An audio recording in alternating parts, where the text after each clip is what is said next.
This is That Video Game Podcast, episode 635 for December 23rd, 2019. Top 10, 2019.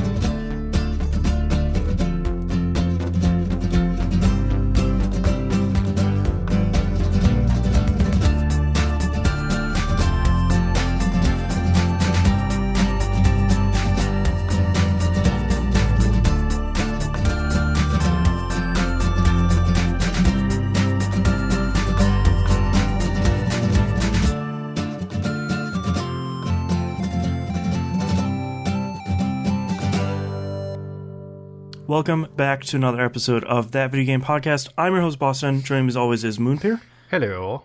And the Nimp. Hello. This is our first of two special episodes at the end of the year. We're on vacation right now. We take a little 2-week break to kind of recharge the batteries here, but still have a bunch of episodes coming for you. This week we're looking back on the year that was, 2019. We're going to talk about our top 10. We'll get into the format of that here in a second. Next week, our 2020 predictions. We look back at the hilariously wrong predictions we had for this past year, and then we make hilariously wrong predictions for the upcoming year.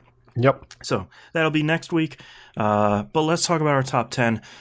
If you're a brand new listener, let's go over some of the stuff here, the ground rules. We're not going to take that long. We do have a programming change here that we're going to go over here, so let's dive into it.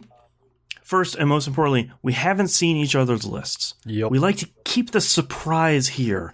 Moon and I were talking pre-show about like how excited we are that we get to see, like, hear and see each other's lists, because they're usually pretty wildly divergent, and one of us played something that the other two people really want to play this year, and we're not going to spoil that surprise in any of the categories. Yeah. In general as well, we all usually have very kind of divergent tastes in video games too. Like, you two are the JRPG fools. Me and Nimp are the like shoot 'em up kind of guys. And then there's a little healthy cross-section where we all mix together and mingle. Yeah. There's a nice Venn diagram in there somewhere. That's right. All our circles intertwining. You know, time is a flat circle, all that good stuff. We can all agree if there's a bar to fill, the three of us will fill it. That's Yes. right. We let each person have their moment. Typically during TVGP and all the other podcasts, we're having a healthy conversation. Especially during the top 10, we kind of let each person have the floor for a little bit. Mm-hmm. No real rules on what people have in their top 10 lists. These really are our individual lists. You want to put 10 remakes on your list? Go nuts. You want to put 10 brand new, no remakes, no remasters, no, that's cool too. Whatever. 10 things you enjoyed this past year. It's not a comprehensive list of what's best this year, just what we loved the most. Sometimes we all agree on our number one and we put the stamp on it and say that's TVGP's best. Prey 2017 was the best game that year. All of us liked it. We try not to spoil stuff. We might get into little bits of stuff here and there, but we'll try and give a little bit of a warning. So, largely, you're not listening to the giant bombcast stuff where it's like, all right, we're going to talk about this thing. Here's what happens at the ending. I'm looking forward to that this year based on just Death Stranding alone. Yeah, that will be a ride. This typically includes games that come out December 2018, because we record early, to December 2019. So stuff that comes out in December, usually nothing. We kind of don't cover, but, just in the interest there.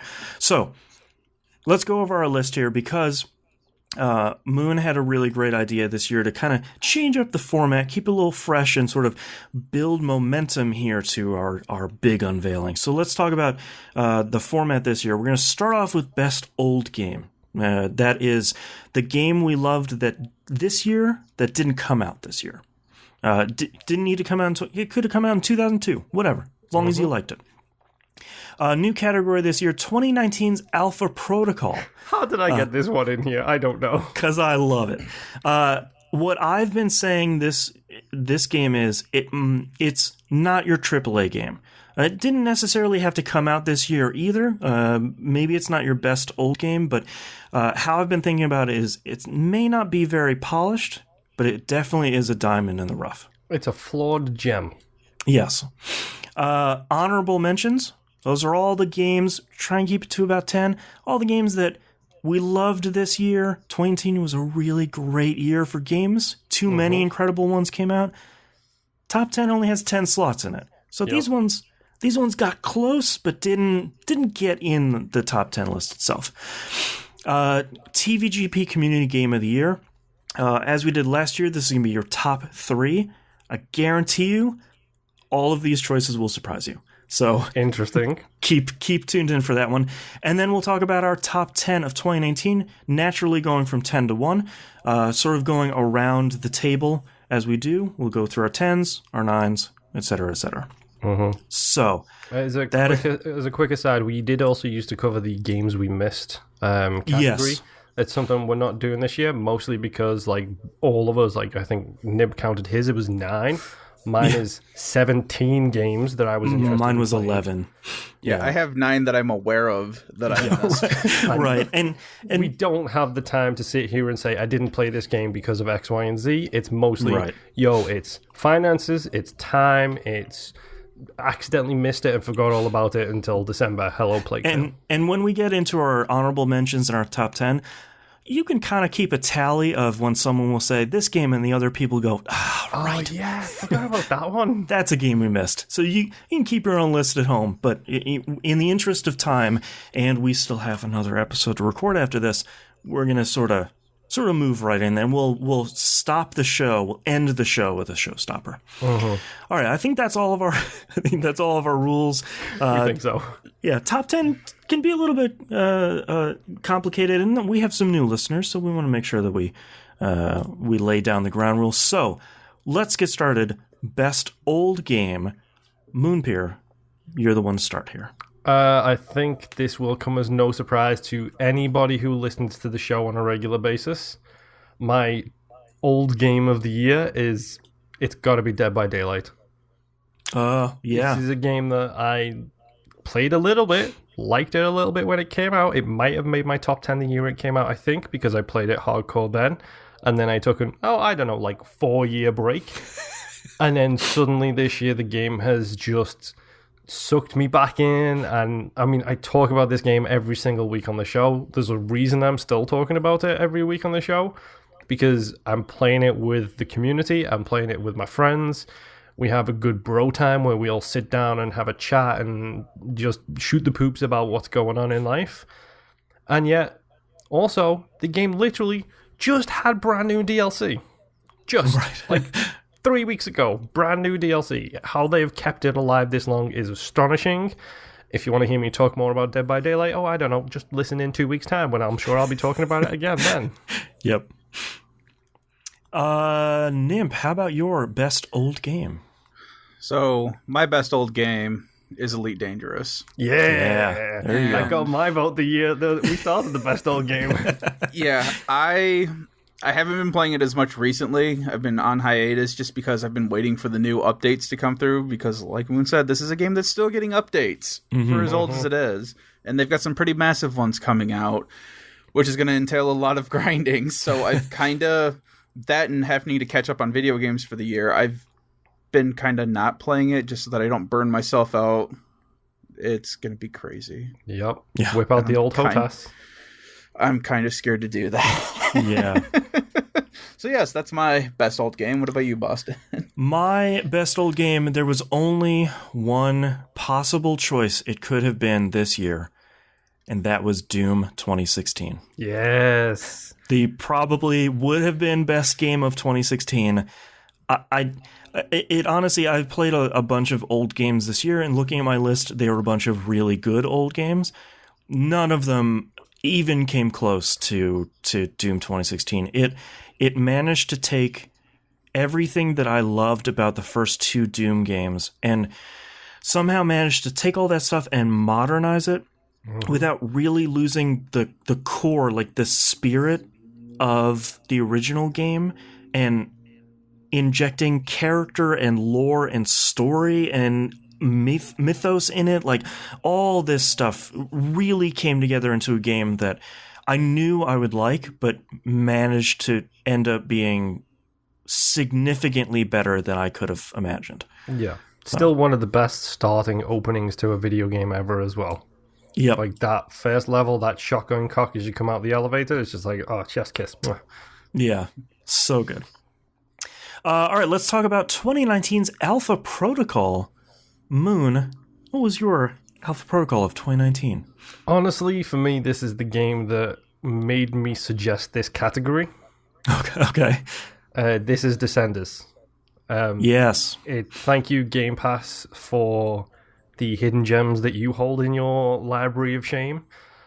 Because I cannot remember the last time I managed to get sucked into a game where I've got 2 achievements left in it. I'm probably never going to get those achievements, but I still absolutely adore playing this game. Like, It's broken on so many levels. It barely runs on Boston's like OG Xbox. We don't know if the patch has fixed that yet because he still needs to reinstall it again. Yep. But who would have thought to themselves, let's make a roguelike downhill mountain biking game with perks and unlockables, and you pick your own route and day to night cycles and everything else that's going on. I don't know how this works as well as it does.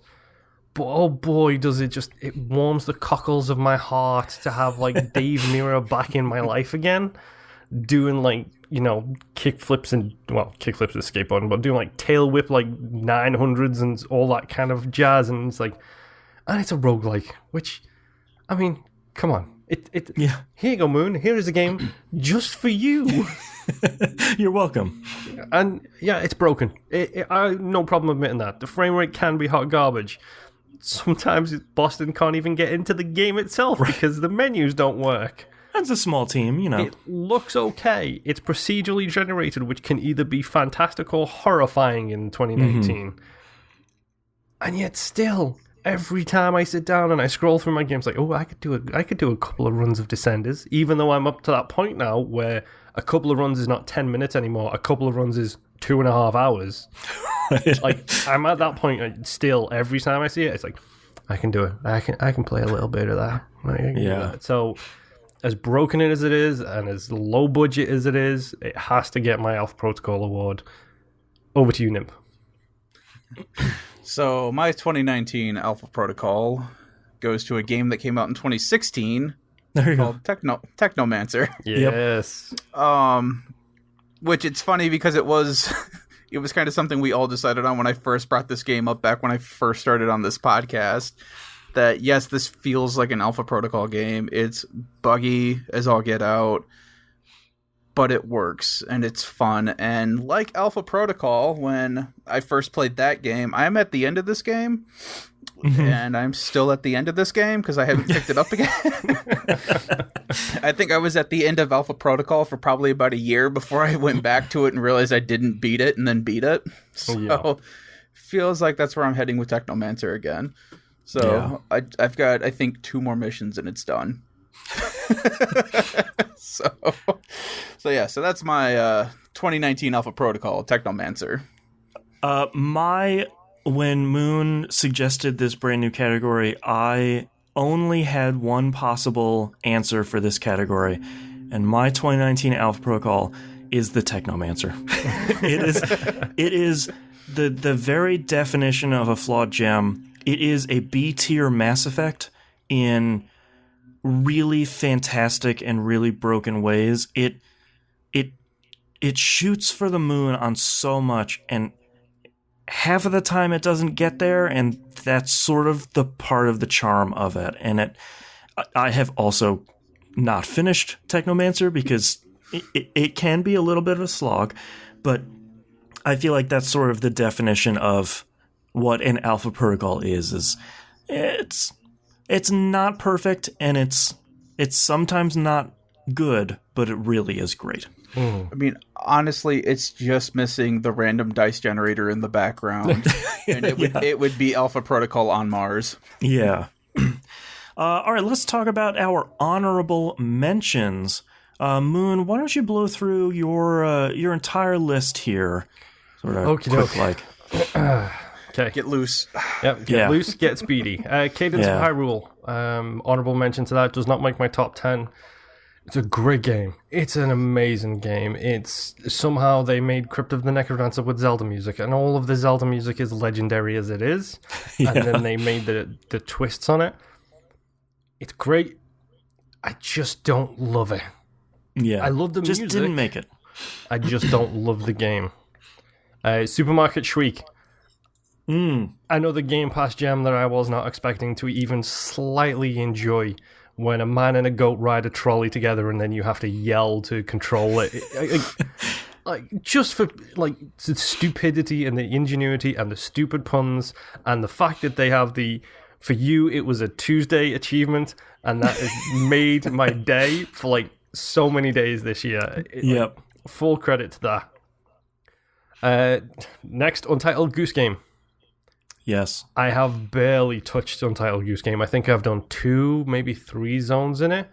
I just kind of fell off it a little bit. And it's not the game's fault. Like, the game is cute and it's hilarious and it's funny when you're doing the little honks and you're in a glass jar and it just does the echo back to you. It's like, it's a game full of charm that I think it just slipped off my radar a little bit because I just don't have the time to sit down and plow through it.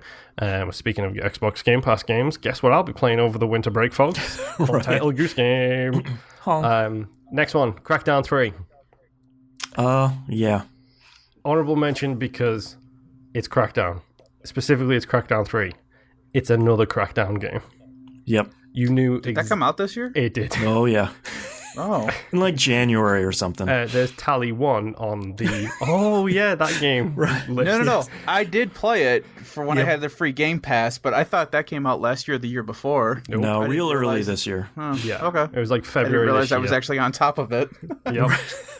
It's exactly what it says on the tin. It's a Crackdown game, and for those people who love it, you will love it. And for those people who don't love it, you won't love it.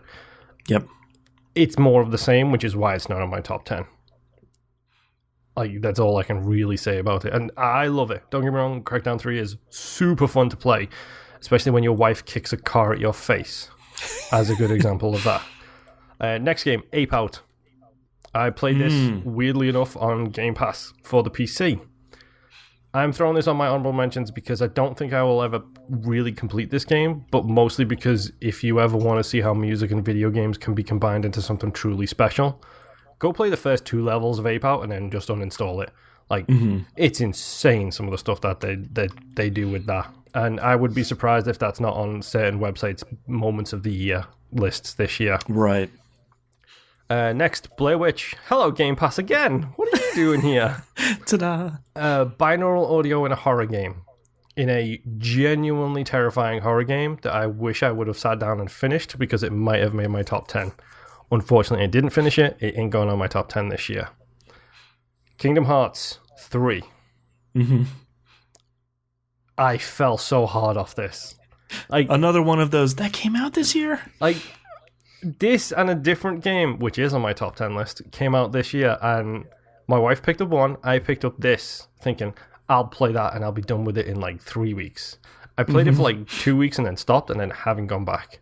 Like, honorable mention for number 1, it existing. That's really the reason why this gets an honorable mention. They did it. Yes. It can be done, folks. Honorable mention again, Legend of Bumbo. Yeah. A roguelike match 3 puzzle game for the PC, which we are recently just finished covering up for We Roguelike It. Go listen to those episodes if you want more in-depth information on that. Very in-depth. Yes. Genuinely fun game. Doesn't make it on my top 10, unfortunately. And probably my most disappointing honorable mention, because it's not on my top 10, Jedi Fallen Order. I literally played one game this week. Right. And it was Jedi Fallen Order. Me and Nimp spent a good 15 minutes talking to each other pre-show before the recording was happening, so sorry, patrons. We were giddy as schoolgirls. Yes. If you haven't seen the commercials for this game, turn it off. The second you see any lightsaber show up, I don't care what it's for, you turn off those commercials. Yeah, don't get spoiled. Because this game has got one of the best moments in video games from like the past 5-10 years. Like, it goes up there with me with Normandy Reborn, which is probably one of my favorite moments in video games, period. Yeah. It has some incredible moments. While talking about it with Nimp, I believe I said the first 20 hours are too slow. Like, there is not enough character development right at the opening of that game, and then at the end of the game, they Kojima it, and they give you, like, 3 hours of cutscenes and character development. It's like, you could tuck into a Wikipedia page. You could have stuck some of that at the beginning, and I would be a lot more invested in these characters. Right. It's the only reason why it's not on my top 10 is because the start of it is so slow. Like, so slow. And there's too many great games this year. That too. Yeah. See, that's why you just got to play more JRPGs to build up that tolerance for the slowness. Yeah, right. Only 20 hours. Yeah, exactly. Hey, I have game's only 100 hours long, and 40 hours of that is the tutorial. But that's my honorable mentions. Pass the ball over to Nimp.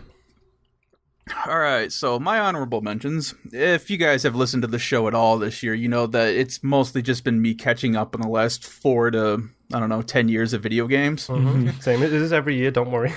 Yeah. So, most of my honorable mentions are games that I've played this year, but are not exactly from this year. First one I have on the list is Legend of Zelda: A Link Between Worlds on the 3DS. Yeah. I really enjoyed that game. I picked it up primarily for my son and daughter to play, knowing that I would eventually get to it. And now my son and daughter just play my completed saves. So my son actually did complete his own save, but my daughter just doesn't care enough. The next 2 games are Utawari Mono, Mask of Deception, and Mask of Truth. So they JRPGs. are visual novels with some JRPG aspects to them. Mask of Deception came out in 2015 and Mask of Truth came out in 2016. They're both really good, and I really like them because it finally completed the story that I never got to see. Because if you watch the anime, you get season 1 and there's no season 2.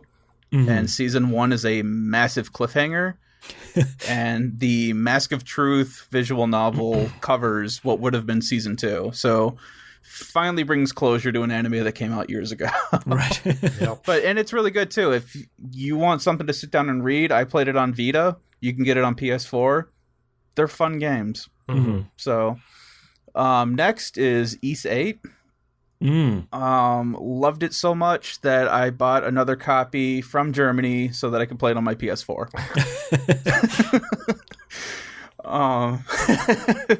After that is one that actually came out from this year, Tales of Vesperia, the definitive edition. Yeah. I have an issue of playing games to the end and just not finishing them, so that's where I'm at in Vesperia, where the JRPG problem. Yeah, go through the final dungeon and you've beaten the game. I'm like, yeah, that sounds great. And I'm okay. Yeah, so I'll finish that one day. Gears of War 5. I have that on this list because I just started it, and I needed to dedicate all of my time this last week as of our recording for me to finish another game. So I haven't had a chance to play anything else. But Gears of War 5, I'm far enough in it that I'm enjoying it, and I will come back to it and finish it. That's about all I have to say about that. It's another Gears game. Yeah. And my last one is Tom Clancy's Ghost Recon Breakpoint. Right.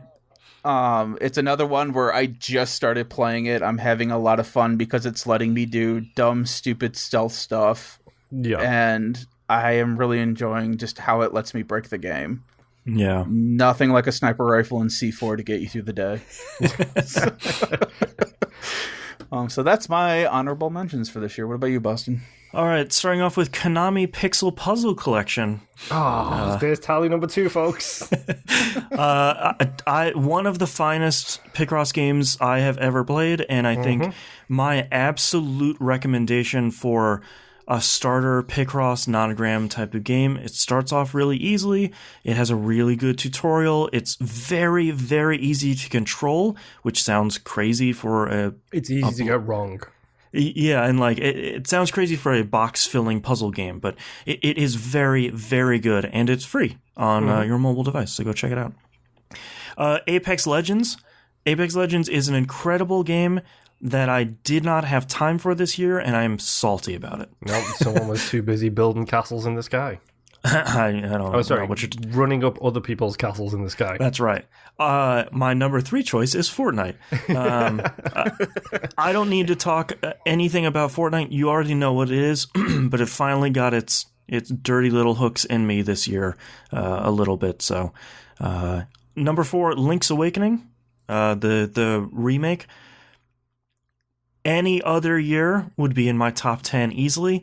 There's just I finished 21 games this year. They couldn't all make it in top 10. So I couldn't have 10 ties. So that would be abuse of power. But I think that's a really I love the original game, and this is an incredibly faithful remake of the original without changing much of it for better or for worse. And I think that's pretty incredible. Yeah. Number 5, Dicey Dungeons. Tally 3. Yeah. This is a game we played on. It came out this year, and we played on We Roguelike It this year at the sort of our 2019 selections at the end of the year here, and was fairly sure I was going to like this game, and liked it way more than I was expecting. Just kind of didn't play enough of it to sort of confidently put into my top 10, but it's absolutely a game you should play for. And it's also a game that's oozing with charm as well. Yes. Like, it's something we covered on We Roguelike It is certain games have a style, a charm, or whatever. That game just oozes its personality all over the screen, and the mermaid takes selfies. It's so good. Like, and I think one of the few roguelikes we've played that each character interacts with the game in significantly different ways, in interesting ways that unfortunately I don't want to take another 2 hours for this episode to talk about how cool Dicey Dungeons is. Dicey Dungeons is really great. I really recommend it. Number 6, The Legend of Bumbo. Moonpier said pretty much everything. We're just finished it up on We Roguelike It. It's a fantastic game that just couldn't crack my top 10. And it's pretty incredible. We got a prequel to The Legend, or the Binding of Isaac, which is fascinating and strange. Risk of Rain 2. That came out 1.0 in 2019. Oh, crap. Yeah, that came out too, didn't it? Yeah. I played it a little bit. Moon and I played it on stream for a couple hours one day. It's a really great game, and somehow they made a 3D sequel to an incredible 2D roguelike, and it works. Yep. I don't know how they did it, but they did it. Yeah. I just didn't put enough time in it this year for it to crack my top 10 either. I think you're all seeing a sort of a common theme. Yeah, a recurring theme here. Super Mario Maker 2. Again, I really loved it. I'm not a big fan of the creative side just because that is not a portion of my brain that I possess. But I like how they have taken what made the first one great. They put it on the Switch, they expanded it, and they're going to keep patching it. Just, again, not enough time put into this one. And last but not least, like number 11 on my top 10, put Cheetah. Way too much. Yeah, 10.1 Stellaris Console Edition. I am shocked that this didn't make your top 10. It's so close. But like I spent so much time on this year. It came out in 2019. And it sort of didn't put it in my top 10 because it's not a new game, but it is new. So I didn't want to unofficial number 11. I sort of finally get the appeal of 4X games, and it's like when Diablo 3 came out on consoles, where it's like, oh, you found the way to make these things work really well on consoles. Mm-hmm. Now I can sort of see, like when Tropico came out on consoles too, where it's like, cool, you managed to make this work. That is incredible and dangerous. How dare you? Thank you. Yes. So Stellaris I talked about it a lot this year. Stellaris Console Edition is really great. They managed to take this giant 4X game and smush it down into consoles, make it run really well, and keep it feature complete, even though it is, some patches behind. But I spent so much time in that game. It's so good.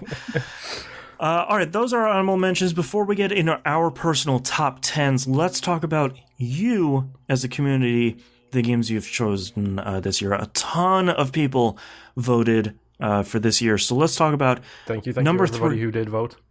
Yes, especially thank you everyone. Number 3 is a tie between Control and The Outer Worlds. The Worlds, not Wilds. Worlds, not Wilds. The Obsidian game, not the Mobius. spaceship game. The other spaceship game. Those came in neck and neck with a good amount of votes there.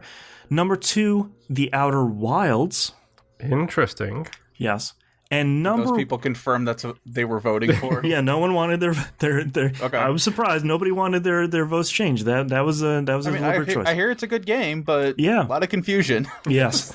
Number 1 with a bullet, far outpassing everything else. Resident Evil 2 remake. Understandably, but as the votes started pouring in, I was sort of like, okay, I'm very glad that there is a vocal contingent of the internet that is very, very passionate about that game. Resident Evil 2 was really great, and I heard the remake was really great, and I'm glad that it made the top of your list. I love Resident Evil 2, and over the last 2 days, I have almost bought that game 5 different times. Right.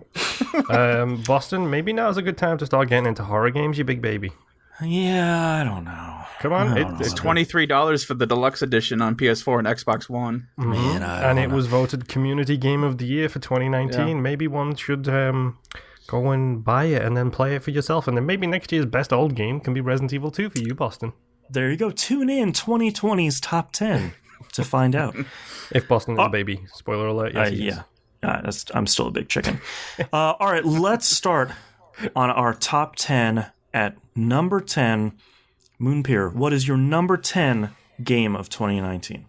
There is kind of a theme throughout my top 10 this year, mostly. Mostly the bottom 5, if I'm honest, which is games that did things differently. Okay. Number 10 for me is Tetris 99. Ah. Yep. Because they made a Tetris Battle Royale game, and it works really well, and it's stupidly fun and stupid addictive, and I'm glad that Switch is not my Switch, because if that Switch was my Switch, I wouldn't be talking about Dead by Daylight, I wouldn't be talking about anything else, I'd be talking about Tetris 99, and how many people I knocked out in my 4 slots. Like the true killer game. Right. I don't know how they did it. I mean, the announcement came out, like, it was a shock announcement at the end of last year into the beginning of this year. And they're like, oh, here's Tetris 99. By the way, it's a battle royale game, and it's Tetris. That sentence in itself made everybody scoff. Like, this thing is the stupidest thing on the face of the planet. Spoiler alert, it is the stupidest thing on the face of the planet. Double spoiler alert, it's super duper fun. Like, I don't know how they did it, but it brings that battle royale experience, which is the thing I loved about PUBG when I started playing that. It's that slow ramp of tension. Like, you start off and you're calm, you get to halfway and your heart rate's gone up just a little bit, you get to the top 10 and you're starting to get the flop sweats a little bit and stuff like that, and then you get to the top 5 and it's quadrupled, and then by the time you win it, your heart is through the roof and you're just like so tense, and then you win one and it's like this explosion of endorphins all at the same time, except it doesn't take an hour to get from like 99 to 1. It takes like 5 minutes because people are gods at Tetris apparently. Like, it's ridiculous how good people are at this. I love Tetris 99. Like, the fact that it's a free game on Switch, or you just need to be on their online thing. Like, do you want to talk about the killer app for Switch this year that started this year right for them? It was Tetris 99. Yeah. And that's my number 10, Mr. Nimp. All right, Nimp, how about your number 10? All right, my number 10 is crowd favorite, Anthem. Yeah, there you go. Oh, there's something I forgot to put on my honorable mentions. Yeah. So, for me, when I bought this game, I bought it for $20 on sale months after it had come out. And I think $20 is a good price for this game, especially how broken it still was when I was playing it. Spoiler alert, still is, and I was playing it as recently as like 3 weeks ago. Yeah. But the reason why it's on my list is even though it is broken, I still had a lot of fun with it. And I could see what they were trying to accomplish with it. They didn't even get close to some of those things, but they got close enough with enough things for me that I enjoyed it. I liked being able to fly around. I liked being able to run around and shoot things. I liked that you had an open area that you could go into to just explore and look at. But yeah, this game was never going to get higher than 10 on my list if it made it at all. Yeah. So that's my top 10. Or that's my number 10, sorry. My number 10 this year is Kingdom Hearts 3. Honestly, ending up way lower on my list than I would have thought, and largely because 2019 is really good, but also because Kingdom Hearts 3, it's a miracle that it's out, and it's a miracle that the Sora story has come to its conclusion. But it's as with every Kingdom Hearts game, it's not entirely successful at what it's setting out to do. Kingdom Hearts 3 is in an unenviable position of trying to tie up loose ends of about 170 previous games in the series. Yep. It's not entirely successful, which I can't fault it for. It looks great, it sounds great, has a ton of content, has a little too much content, has a little bit too much flash, has a little too many mini games. Like there's 2019 was an embarrassment of riches when it comes to quality games to choose from. And I think Kingdom Hearts 3 very much feels like it's a victim of a very large team with a robust toolset in Unreal Engine 4 that just, they made too much stuff. I mean, how quickly in the combat did you decide you didn't want to ride that roller coaster for the 45th thousand? Immediately.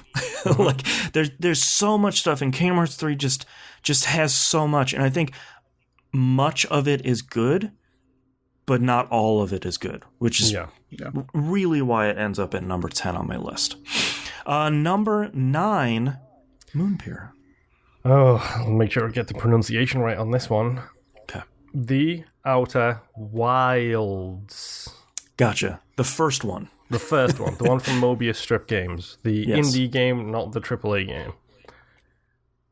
This is indie game storytelling in a very, very, very unique way. Negatives out the way first. The controls are hot garbage.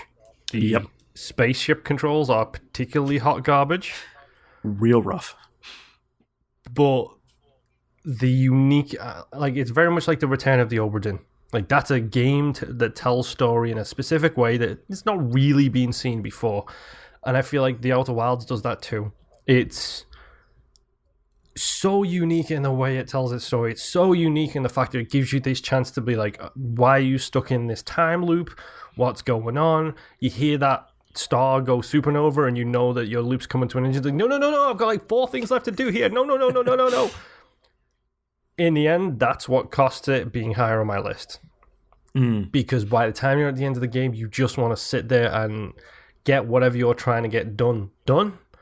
And unfortunately, it took you 12 minutes to get from the start of the loop to there, so now you've only got 10 minutes left.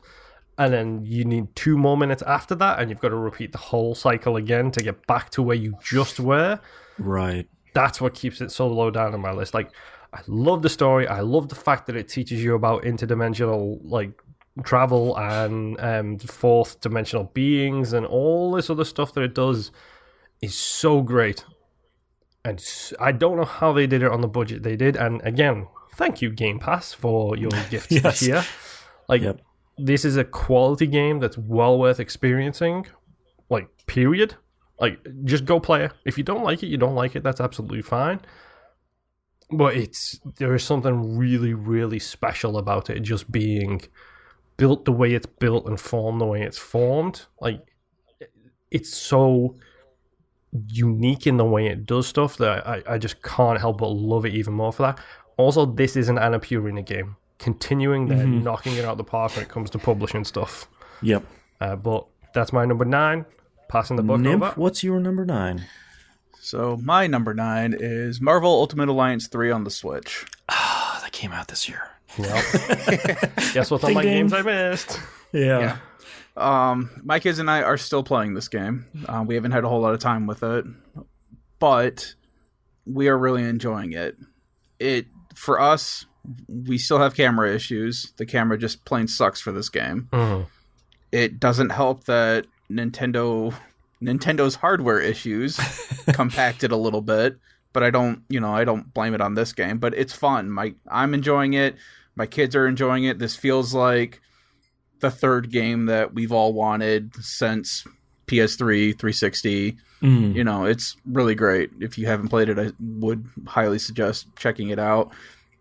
With the DLC characters that we just got, Cyclops, Colossus, I think a bunch of them just dropped too recently, more X-Men ones. Yeah. It's just fun just checking them out and seeing them and screwing around with them, and I really love it. So that's my number 9. My number 9 is Bloodstained Ritual of the Night. I think I didn't play it on Switch, so I didn't experience the multitude of performance issues that came out this year.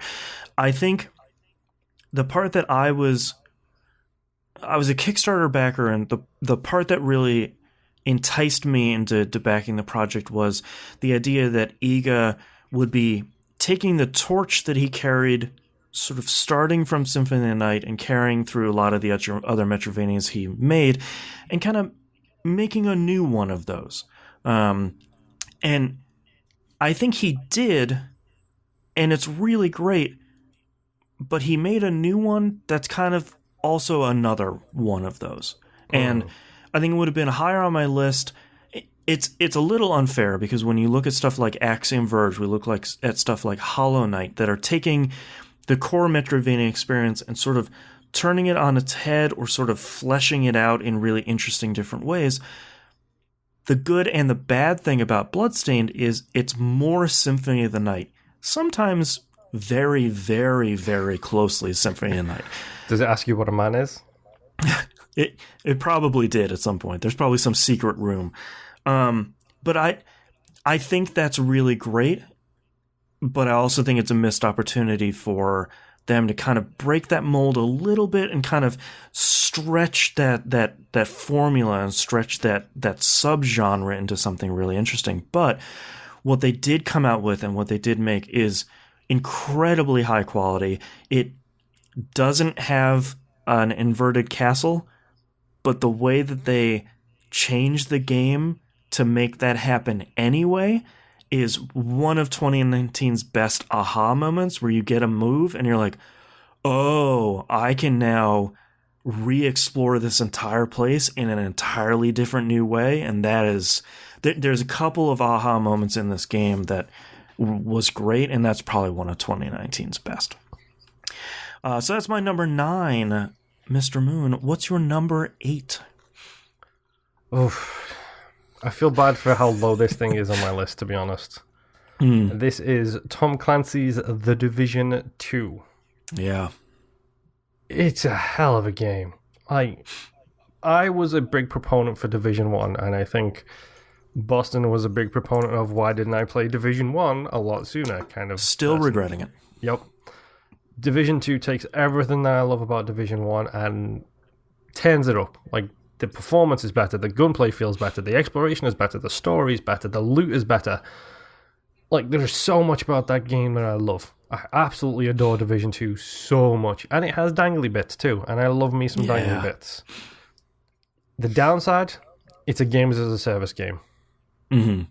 I can't play 16,000 games as a service games, and the Division 2 unfortunately fell off my playing rotation sooner than I would have liked, to be completely honest.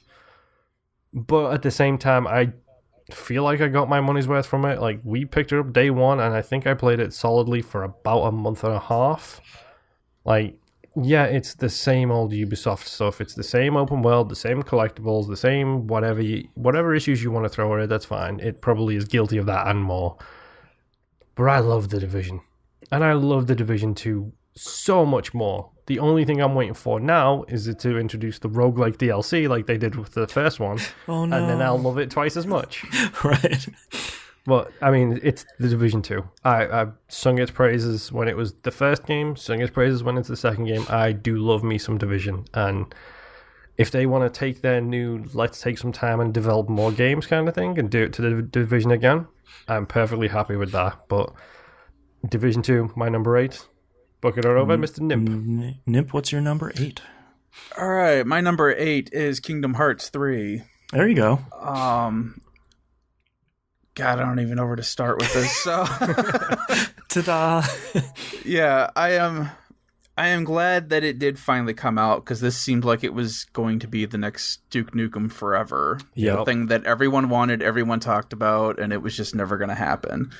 And I think Square Enix shot themselves in the foot multiple times by releasing side stories and all this stuff that didn't exactly mesh together or go together, and then try to slam it all together in 3. The biggest reason that this game is so down on my list is also because they took out all the Final Fantasy characters. Yeah. I miss Leon. Yeah, I mean, it's coming out in DLC now, so that's cool. But, and it's not that I dislike the Disney stuff, because I liked it. That's mostly what those games were to begin with, was you were going to Disney worlds and checking those out, and that's still fun. But like you guys were talking about earlier when Boston brought it up, the roller coaster, the ride summons. Yep. Okay, those were all right, but I didn't need... I'm not playing 7. I don't need 9 minutes of Knights of the Round to do the summon. Right. So, yeah, that's why it's at number 8. It's still fun. I still enjoyed it. I really liked it. My son went through and beat it. He really loves it. We're both kind of looking forward to the DLC that's coming out. But as for story, I still don't know what's going on with this game. Yeah. Kingdom Hearts. Exactly. Big shout out as well for being so self-aware on the Final Fantasy trailer as well in Toy Story World. Like I forgot about that. Like that's such a good moment. Yep. Yeah. Yep.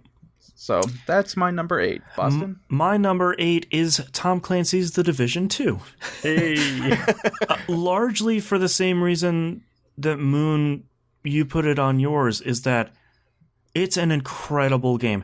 It has a genuinely enthralling 40-hour campaign that I played single player and had a blast, and then they start the end game on you, and they're like, hey, here's the end game tier 1.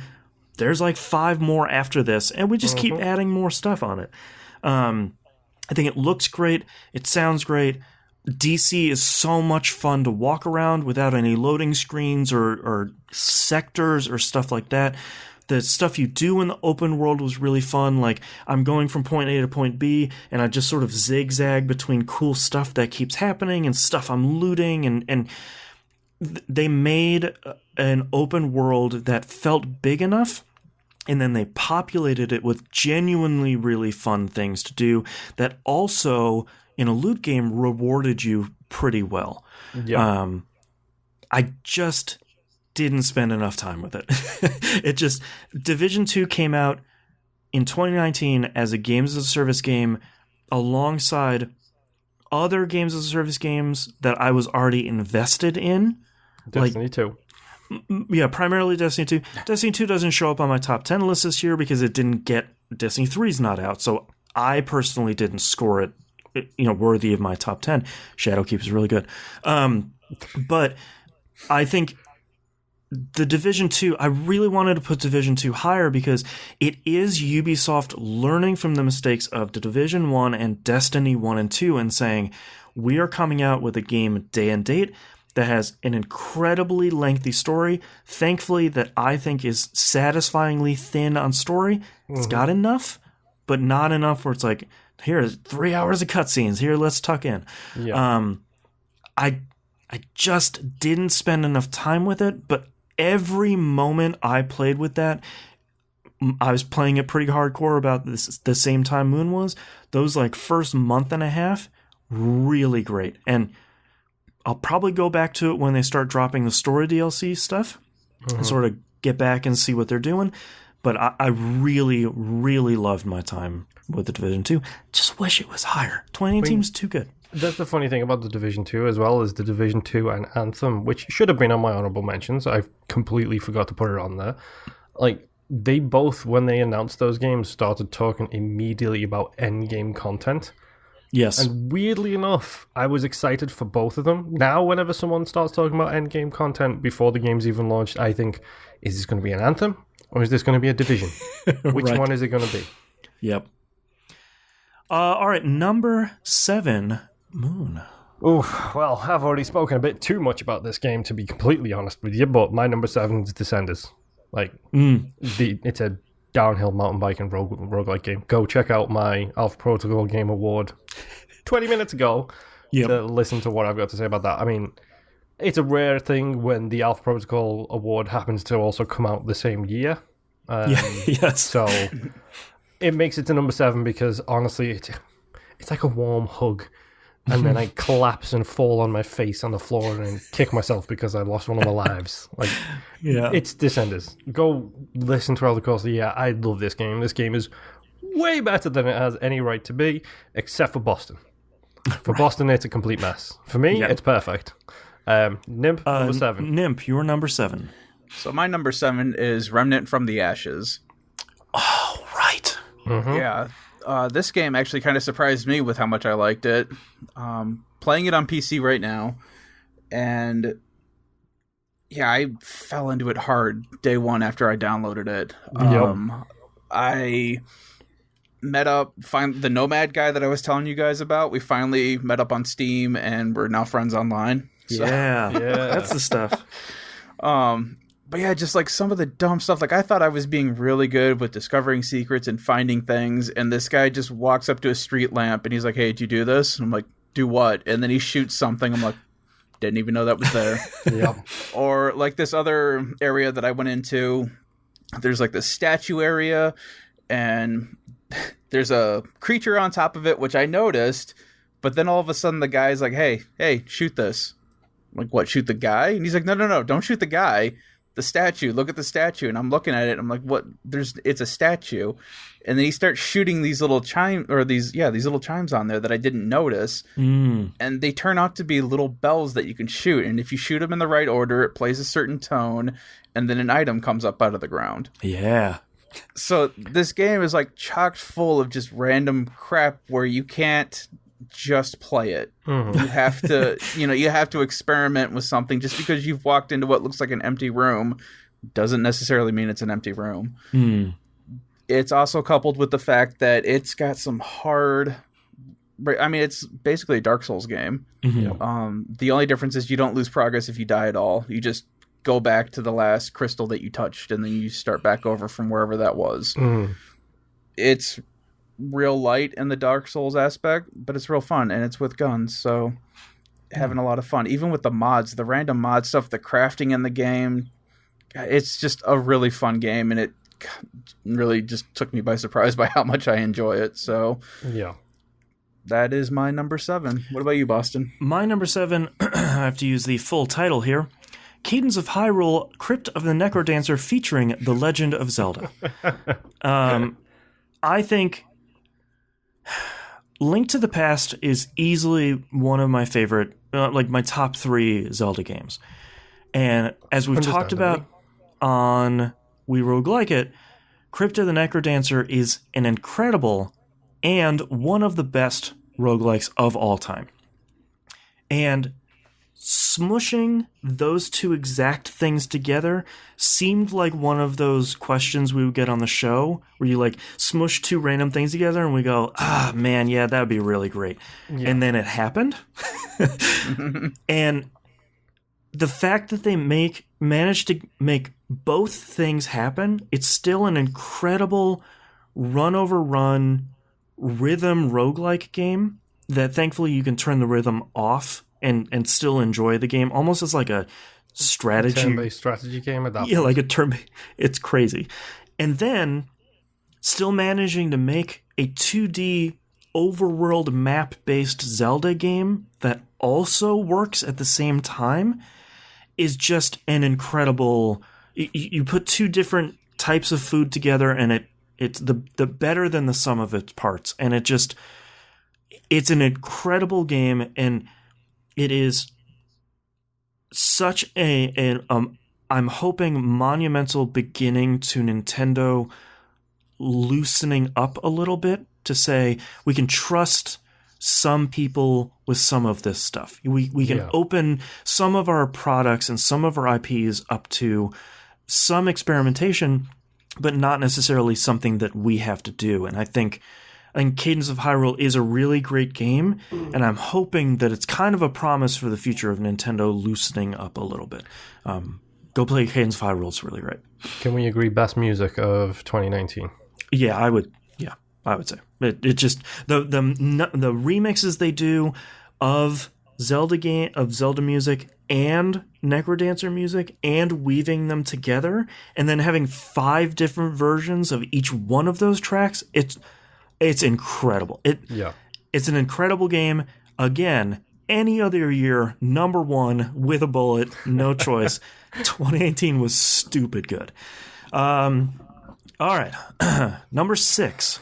Okay, this is where getting tough. Poop gets real now, folks. Right. Please. Actually, you know what? Come at me. Tell me why I'm wrong. Number 6 is Death Stranding. Okay. I mean, honestly, I'm surprised it made it on your list. How hot and cold you got with this game? Honestly, Also, Hot and Cold is one of the guys' names, too. Hot and Cold Man. Hot Cold Man. Yes, Is it really? No, that's actually, funnily enough, that's in another Kojima game. I'm pretty sure that's actually in Peace Walker. Yeah, Hot Cold Man is Hot Cold Man is in there. Yeah. Which, no joke. Seriously. Yeah. The reason Death Stranding is not higher on my list is literally because of the Kojima insanity at the end of that game.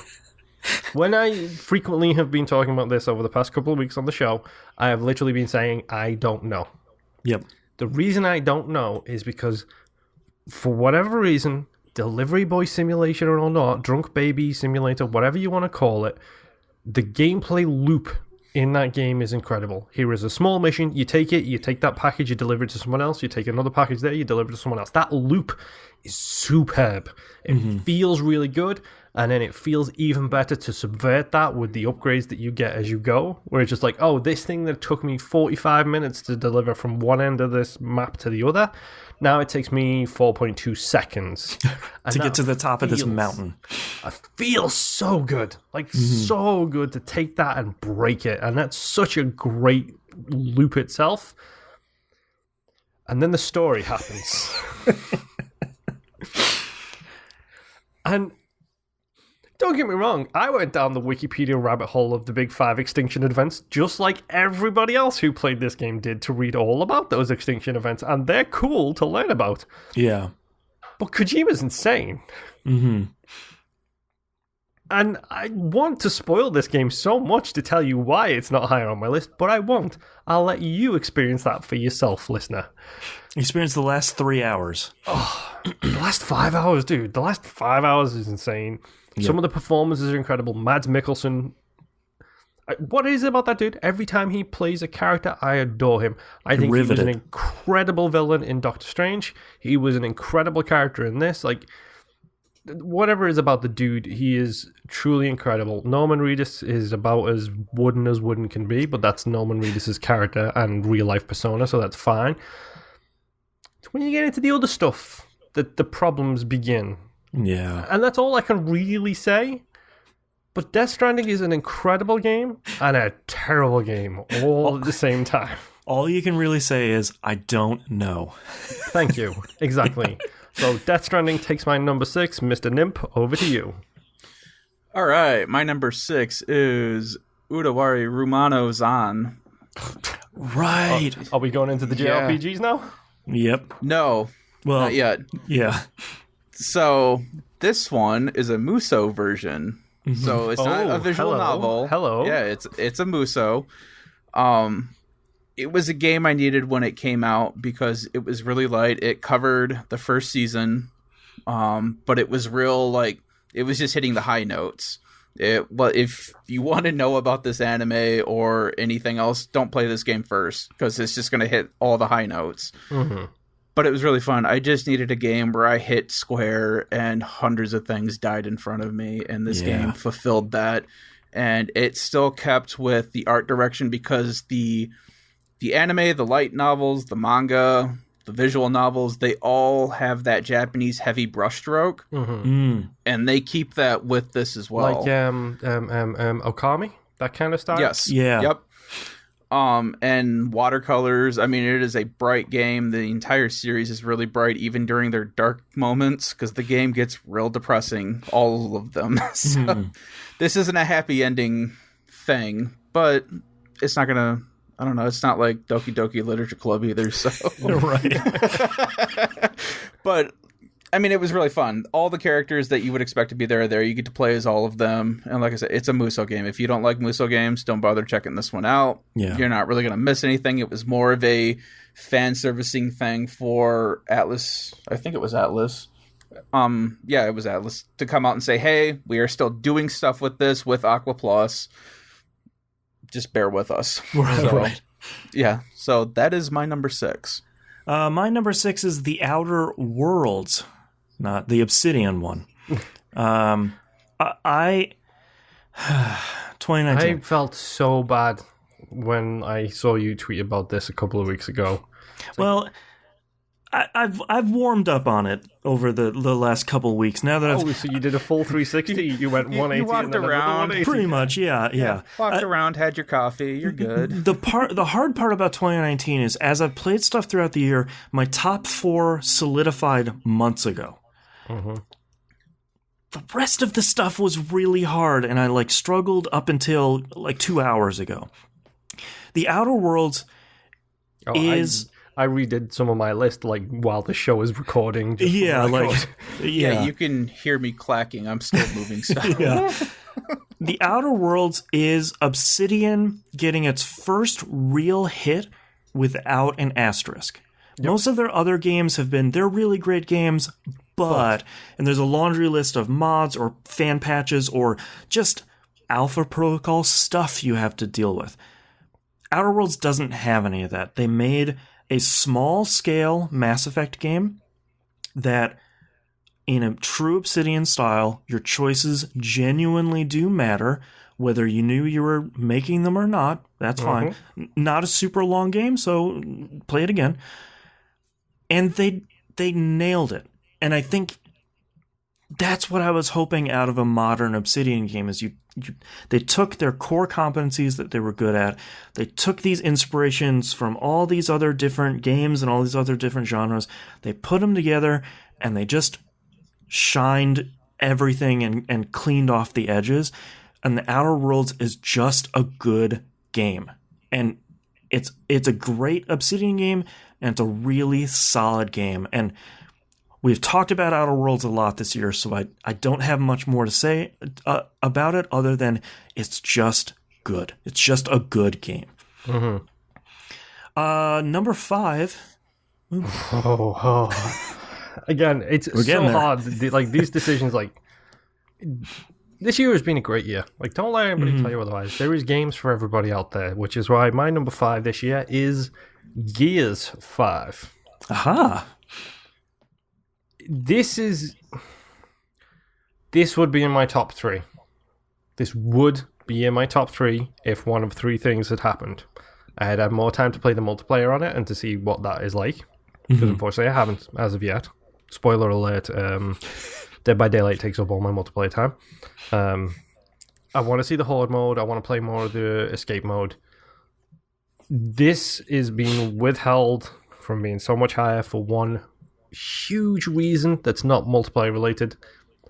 Give me an ending. Right. Right. Gears 4 has a teaser for a Gears 5, but that is an ending to a story. Mm-hmm. This is literally a finish the fight ending, and I despise the finish the fight ending. Right. If it didn't have that ending, this would be higher on my list. because Gears 5 is an incredible game with beautiful storytelling, well-written characters, great dialogue.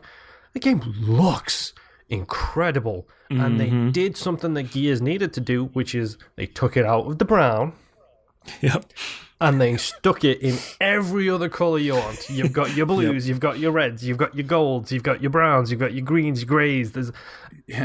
Someone graduated from art school and realized there was a color palette. Right.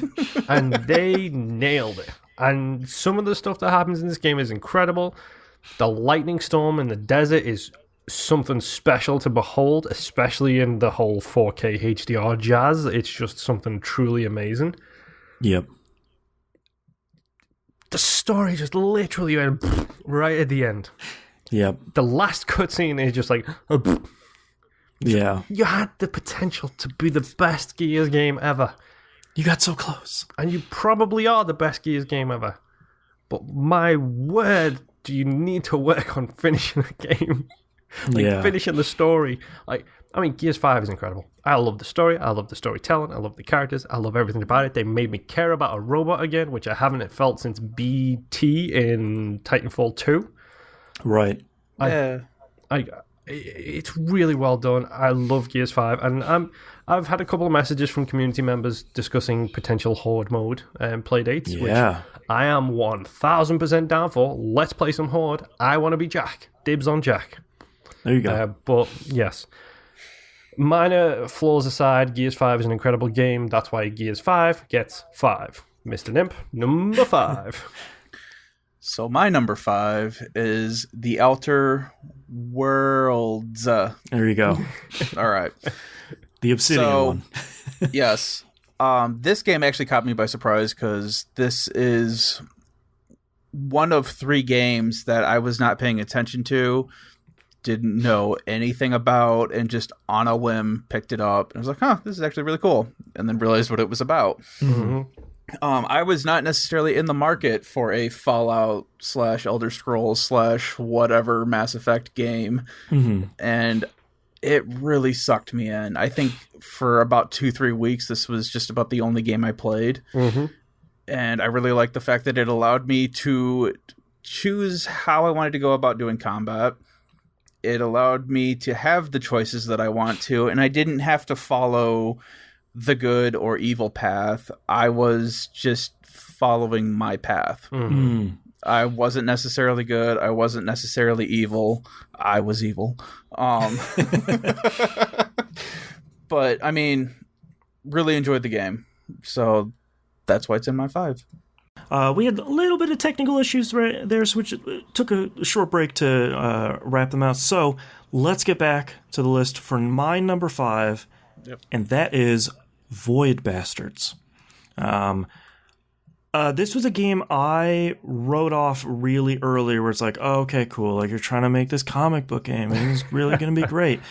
And boy, they made a comic book game, and it was really great. I think they managed to strike an incredible balance that most roguelikes don't, where they managed to make an accessible roguelike that over time became incredibly deep. It has one of the most satisfying upgrade trees in any game, really, with one of the most ridiculous as well. Yeah, and they managed to give you an incredible amount of stuff to upgrade, but very easily tell you what it is and allow you to find where it is and go get it, or just kind of keep a list of things you're looking for. Story is fantastic. Voice acting, there isn't a ton of it, but what is there is really great. And the art style, of course, is fantastic.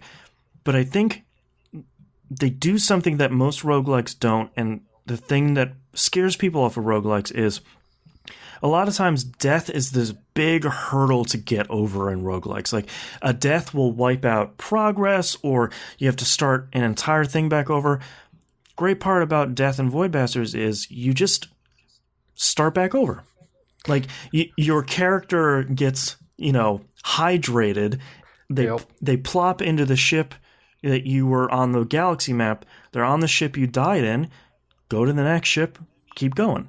You, of course, if you have a character you built up to being really great, you lose that. So there still is a risk in dying, but it never feels like, all right, go all the way back to the beginning of the game and just try to get back to where you were. And I think that's a really incredible thing that most roguelikes get wrong. And coupling that with everything else that Void Bastards did really well is why it was a shoo-in for my number 5. Yep, that's another one that I forgot to put on my honorable mentions list. Yes. Go play Void Bastards. It's on Game Pass, as a matter of fact. All right. Let's get into number 4, Moon.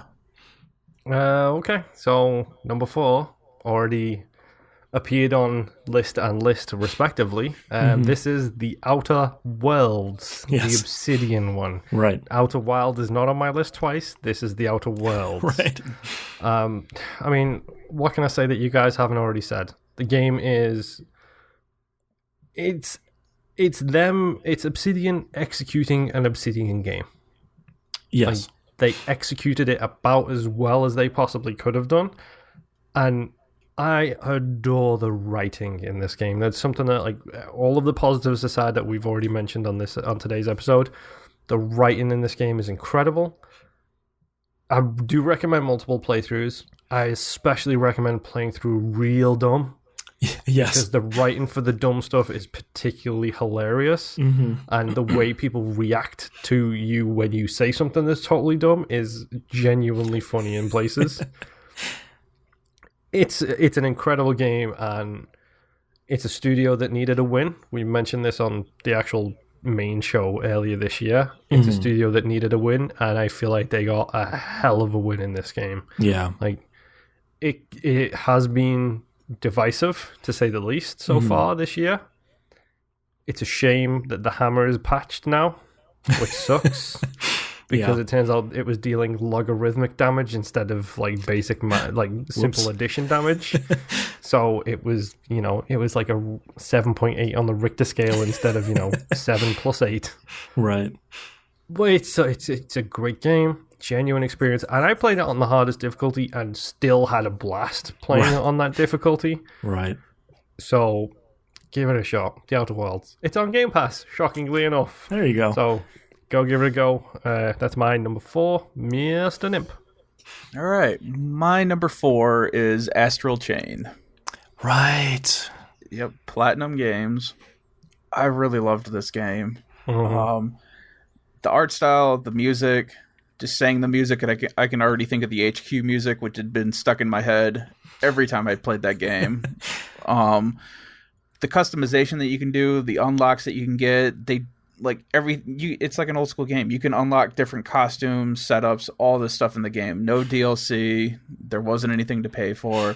So that was pretty fun. The gameplay itself, it was pretty fun. It was interesting. I wouldn't suggest doing the 2-player where the one person plays as the main character and the other person plays as the Legion. Is it you wouldn't suggest it, or you wouldn't suggest it with your very young children?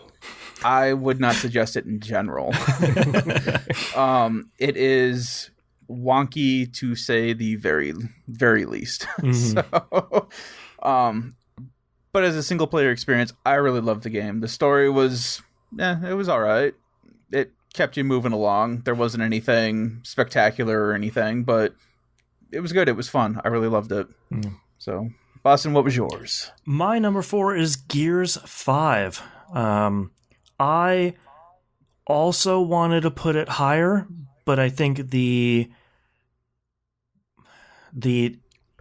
unsatisfying ending, especially Squib. The frustrating part is that Gears 5, the momentum the story has going through the majority of it, you find out a whole bunch of stuff in Act 2. Act 3 has a whole bunch of great stuff. Act 4 is really ramping up to nothing. I think that's a real big mark against this game, but it ends up so high because the gunplay feels snappier than it ever has. The cover shooting still feels incredible. Like it feels like a Gears game that just gets tighter and tighter and tighter every time there's a new one that comes out, and it feels so good to play. And adding on top of that the different types of weapons you get in like the desert area, like the one that shoots faster as you fire but then starts jamming and starts getting weird, like in Act 2 shooting ice out from under enemies to have them fall into a frozen lake was really great.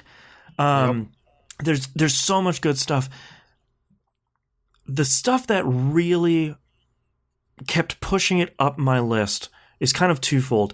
One, I really loved the open world sections. And I think Gears, the 5 previous Gears games, yes, I like Gears Judgment, don't at me, were all really great, but that act, chapter, chapter formula was starting to feel a little bit rough at this point.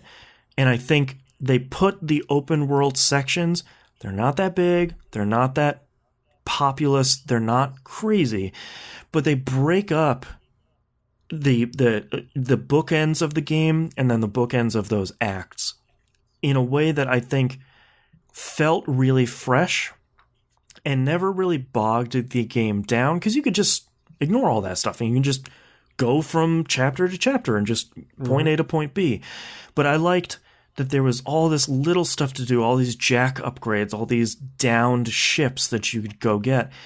But most importantly, especially in Act 2, it allowed Gears to finally start diving into their characters more than, come on, and like rip that door and stuff like that. Like, you get this relationship between Kate and Del and Jack, and Kate and Jack. And like, you get so much more out of this game than they've ever really had.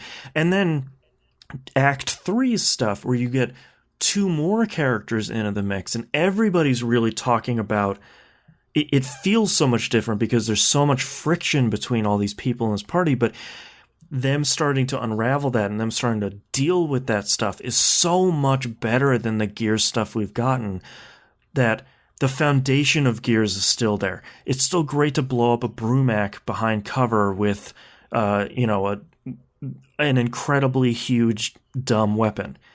And then adding more story and more exploration and more discovery stuff on top of it, to me, makes this such an incredible Gears game.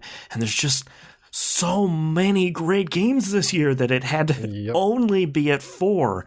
But it's such a great game. I mean, that's something I didn't even think about as well, is like those open world sections allow that character development without the walking down a corridor slowly with your hand on your ear. Anya, tell me more. Yeah. It allows that development without forcing you to do that, which everybody hates. Yeah. That's a great point. I'll say it was basically the canoe trip from God of War. Right. Yeah. Where you're going somewhere and you're having this in-depth conversation with this extra bit of lore that normally doesn't happen in these kind of games. So yeah, it's to me, and I didn't even touch any of the multiplayer. I played a couple of like the PvP matches, which all seem fine, but like to me, upping all of that stuff really made Gears 5 special for me. And I love the Gears games, but Gears 5 is really something else. Yeah. Oh boy! All right, top 3. Let's hit your number 3 moon. Okay, number 3, Apex Legends. Yeah. It's a game that came completely out of nowhere, had a real solid start, a real quick downfall, and then a real big spike back up. Like, this has been the roller coaster of video game development in one game in 1 year. The fastest redemption arc. Oh, like, with EA having their grubby little mitts all over it, of course, there's problems with that. Mm-hmm. But I play Apex Legends almost every day. For a year straight. Yeah. I play Apex Legends almost every single day. Like, it's the pros and cons of the Battle Royale format, I guess. Like, it's never the same game. They keep doing special events. Right now, they have a Christmas-themed event going on. Everyone's dressed up as the dumbest Christmas characters ever. So good. Hey, Watson, let's take an Elfie.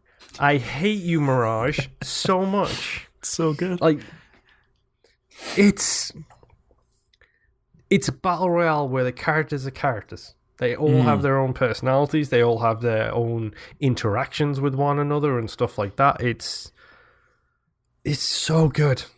Like, I didn't expect to be coming back to this game. Like, I thought after the first original downslope, well, actually, maybe it's upslope, because if we're using a roller coaster metaphor, that's the boring part. During the first upslope, I thought I wasn't going to be coming back to this game that much. And then I did. And then I stayed. Hit that corkscrew. Yeah. And, you know, then we hit the 16,000 back-to-back barrel rolls and everything else that was going on. And the season pass, especially after the first one, the season passes have all been fair. They've all been doable. They've all been enjoyable. Right. And they keep doing ridiculously fun special events. Like the Halloween one where it's like zombies versus heroes, and then you get killed, you become a zombie, and then you have to find the heroes and so on and so forth. Like, the current one is essentially a capture the flag thing, except it's the train on the new map. Yeah. And it's like, you have to capture the train. And it's so well done. Like, I can't think of another game, another first-person shooter specifically, where I've been playing a PvP mode and I come back to it time and time and time again. And part of this is also because my wife is playing it, and so is M, and we are having a blast doing it. But at the same time, I've played it with other people. I've played it with randos. I've played it by myself. I've played it with other community members and still had a blast every single time. Yeah. Apex Legends is a hell of a battle royale game. And mad props to Respawn, again, for making an incredible first-person shooter and an incredible game overall. Good on you guys. Keep it up. Use that Apex money to keep your A off your back as much as you possibly can. Right. So my number 3, Apex Legends, Mr. Nimp. All right. So, no. So when I built this list, 10 through 4 pretty much has been a constant. 3, 2, and 1 have been the things that for the last 2 weeks and through this podcast that I have been bouncing up and down. And I am delaying this right now because I want to make sure that my number 3 is what I want my number 3 to be. last minute choice. Yeah. So my number 3 is The Legend of Heroes: Trails of Cold Steel 3. Ah. This game, I was so down on this series after 2. And if it wasn't for a couple of people reaching out and telling me to give the demo for 3 a shot, I probably wouldn't have picked this up, just thinking it was the same thing, but it's not. The change in perspective that you get, the time shift that you get, the different characters, the different areas that you are in. I mean, I'm really loving the story in this game. I am 69 hours, I think it was, into this game. Wow. And I have not beaten it yet. I don't even think I'm close to the end of this game yet. But yeah, I really like this game. And that is a complete 180 from how I was feeling when I was playing the other ones. And it's just, I just really like the fact that they've done, like, they've pretty much acknowledged, to me anyway, that, hey, you know, we were trying something with these other 2. Now we're trying something different with this. And this is basically a fresh start. One of the weird things about 3 is that your choices from 1 and 2, they would carry over, you know, from 1 into 2, they carried over. They stopped at 2, though. Any choices that you made in 1 and 2 did not come over to 3. They just cut it off. Which is really weird, because if anyone remembers from earlier this year when I was talking about 2, you had this really weird high school love confession that was really ham-fisted and made me feel really uncomfortable when I did it. Not because it was pervy, it was just embarrassing. Right. Now, since they're not taking your decisions into the 3rd game, it doesn't matter that I told Emma that, hey, or I made Reen tell Emma that he loves her or whatever. The way they've combated this is that Reen is kind of a playboy in a weird way.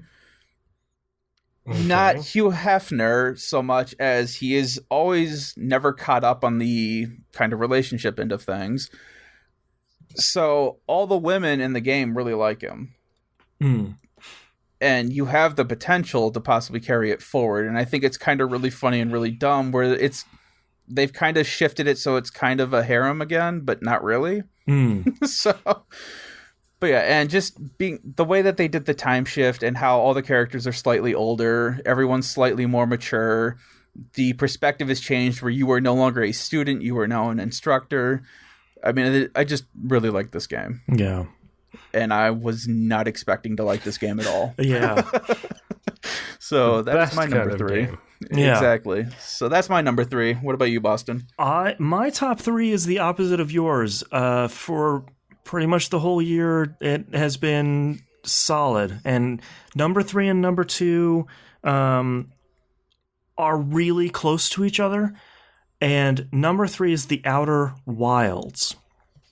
This is the Mobius one. Largely because this is really the game that I have always wanted. This is an exploration discovery game with 0 combat. There's absolutely no combat here. And the only currency, the only objective is knowledge. And your objective is you are stuck in a time loop. Why? What happened? Figure it out. Yeah, figure it out. And the game unfortunately needed to push players a little bit harder to talk to the computer in your ship to say, here are your links, here are the things you need to discover. Start filling out this flowchart link thing. That is your objective, is you went to this place, you still have more to discover, you figured out 3 things, you drew a line to 3 other boxes, those lines fill into other boxes. Incredibly addictive. And just one of those things where it's like, oh, okay, I got to a new place, I read 300 more squiggly, squirrely things that my wrist computer translated. Cool, I found some new stuff about quantum mechanics.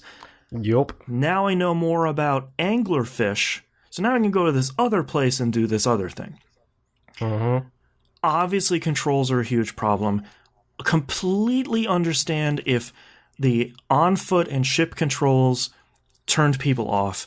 The tutorials in the game that most of us, myself included, missed for a really long time are really good and super easy to miss. And if you tried it and those turned you off, I completely understand.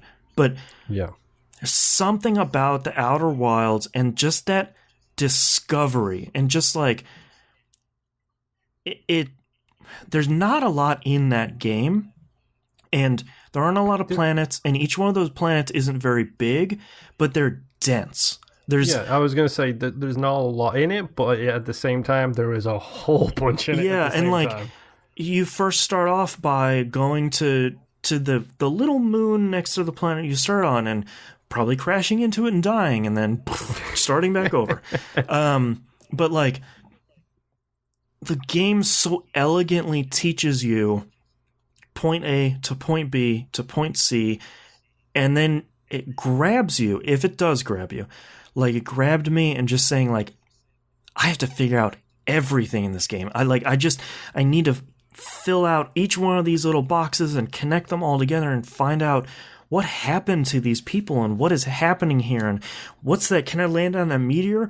Oh no, I can. There's stuff in it. Like, there's just there's so much to it, and then having the ending just break your heart in two and somehow manage to resolve the entire thing is just outstanding. Outer Wilds, I think, Moon, you said it is like the perfect Game Pass game. Just try it. There is nothing to it. If you love it, great. If you don't like it, I totally understand. But I think you should try it, and it might really sort of, it kind of enchanted me. And I think we very rarely run into games where it's like, I'm going to try this thing. Whoops, it's one of my favorite games of all time. You know, we so very rarely get that now, especially for a game that's so different from such a small team. And man, Outer Wilds is something special, and people should go try it. I think it's really great. Yeah. Dumb thing about that as well is, really dumb thing, I loved how satisfying it was to land on that stupid sun station. Yes. Like, getting your spaceship and landing on that thing is nigh on impossible. Yep. And it was so good that you nailed it and you got in there and you're just like... NASA can hire me now. I know how to fly a space shuttle. Yes. The worst space shuttle. I just need to be able to respawn like 50,000 times to stop myself from going into the sun. That's right. Okay. Number 2, Mr. Moon. Oh, boy. This is tough stuff. Mm-hmm. Actually, no, not really. Yeah. If this wasn't a remake, this would be number 1. Aha. It's Resident Evil 2, the remake. Yeah.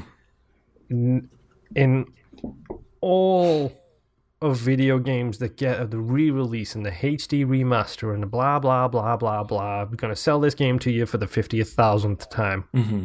Resident Evil 2 has been released like 4 times, I'm pretty sure. Resident Evil 4? Yeah. Yes. Yeah. But that's the same base game. That's not even like remakes with touches up or whatever. Right. Like they had a re-release of the game still on the PlayStation 1, I think like 2 years later, called the Director's Cut or something like that. Kind of like Resident Evil 1. I mean, it was stupid ridiculous. And then I'm pretty sure they did the standard HD upmaster, the same thing they did for Resident Evil 1. Again, probably on GameCube, I think that release was. And I was going to say, and it was going to be on the Nintendo 64. Or no, it did come out on the Nintendo 64, didn't it? I don't know about either way. 2 did, yeah. Yeah. But... like, this is a remake that perfectly captures the feel of the original and gives you the memory that you think you had. Right. I can't remember what other game it was recently where we played a remaster of something. It's like, oh, it's so great, but it's the memory you have is what it reminds you of, not actually playing the game. Yep. Yeah. And this does that so well. It makes Resident Evil 2 a better game somehow by being remade into an even better game on top of that, because you forget how good Resident Evil 2 was. And the changes they've made along the way to the story and the choices and things like that, like the alligator fight is about 50 times better in this game than it was in Resident Evil 2 originally. Mm-hmm. Like, it looks amazing. That engine is insane. The things they are doing with that new engine is amazing. The fact that it's the same engine as 7 tells me they've got a bit more verisimilitude than they've had with their engines in the past. Capcom very much have a similar to Square problem where they're just going to use a new engine for everything. Yeah.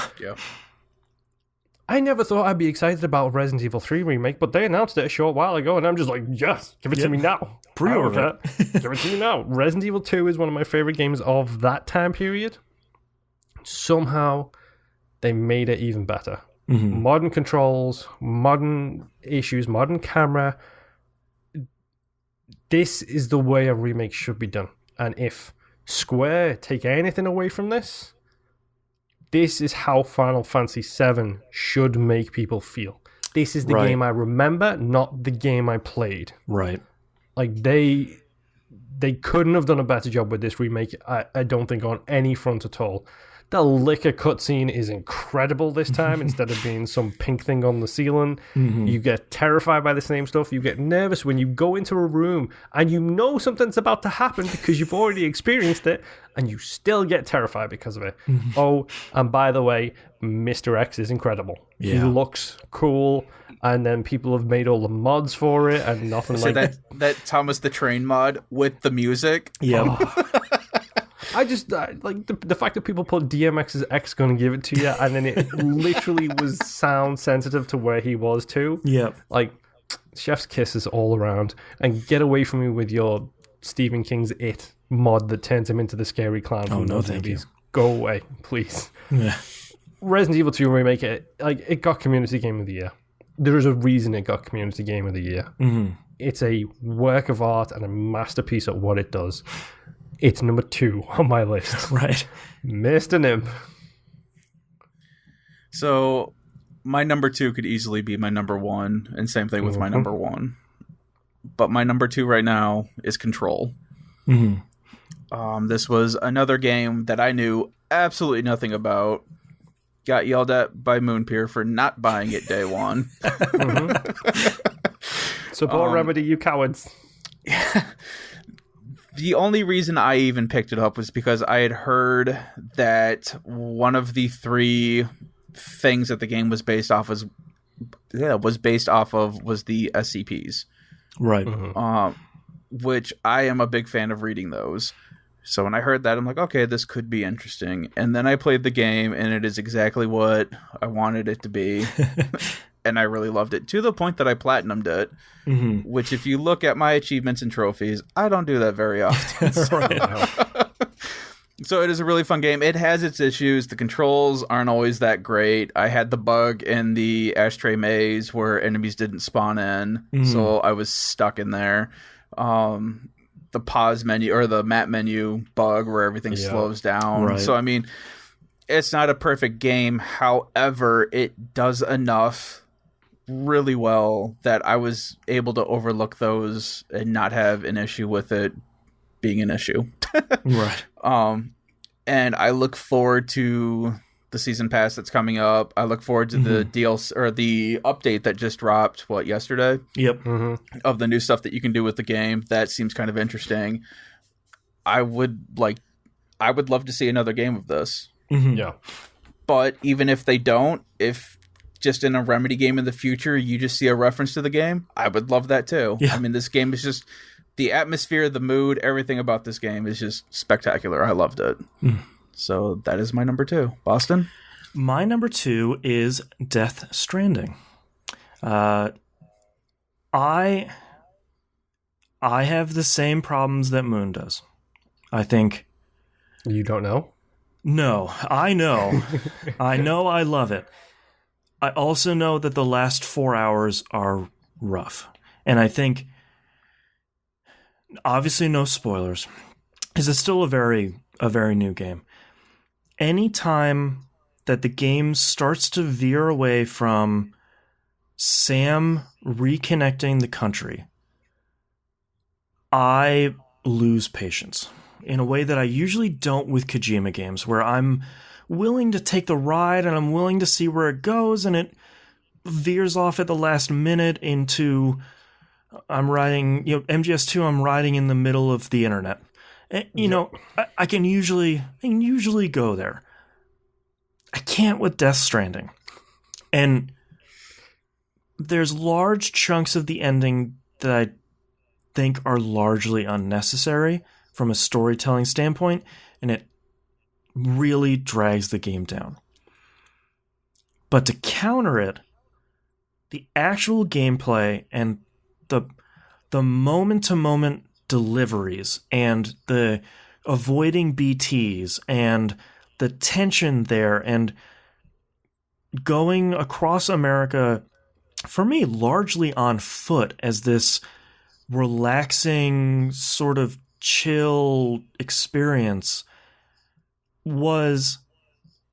we joked on the show a couple of years ago about, like, boy, this would be great if you're just, like, delivering packages throughout this whole game.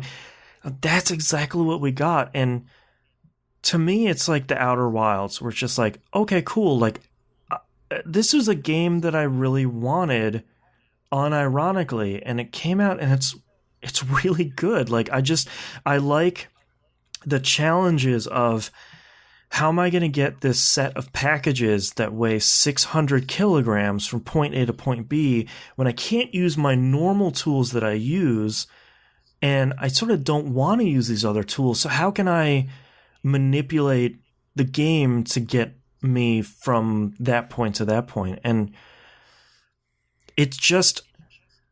Death Stranding, when you take out some of the ending story stuff, I think Death Stranding is an incredible game that thankfully doesn't get bogged down by this large Wikipedia section at the end. If you sort of remove that from the game, because it largely doesn't matter, the rest of the game is incredible. Expert voice acting, except for Norman Reedus, but he's, like you said, he's just kind of being Norman Reedus. Yep. Mads Mikkelsen is great. The guy who plays Die Hardman, really great. One of my favorite performances this year, especially his motion capture and performance capture and facial capture stuff near the end. Just one of my favorite performances in games. Controls really well. The how quickly you learn how to balance your pack on your back, and how some of the animations are trying to tell you what to do, and like Death Stranding really clicked with me in a way that I genuinely wasn't expecting it to. And we haven't even talked about the mad stuff and the Chapter 4, Chapter 6 stuff where you're... Yep. I'm really disappointed that neither of you brought up the 8K monster cans. Well, those are a given. Well, saving that for you when you eventually play it next year. Yeah. Yeah.